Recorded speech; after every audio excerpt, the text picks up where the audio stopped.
Assalomu alaykum, kitobsevar kitobxonlar. Ohangaron shahar axborot kutubxona markazi sizlarga shoir Barot Isroilning Mahliyolik nomli kitobini o'qishni tavsiya etamiz.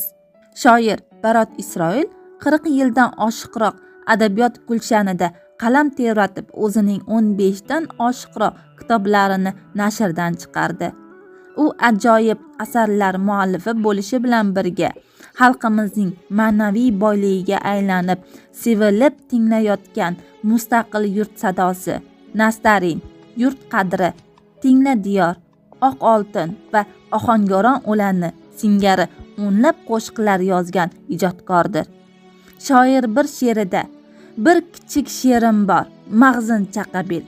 Goho she'rga sig'mas bu dunyo ishi, goho orzu o'yim bo'lsa-da chilchil, ko'nglimdan ketmaydi ashor tashvishi, deydi.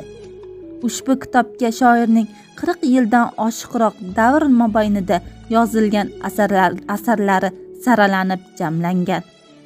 Uni bir saylanma sifatida tavsiya etib, siz aziz kitobxonlarga yaxshi taassurot qoldiradi degan umiddamiz.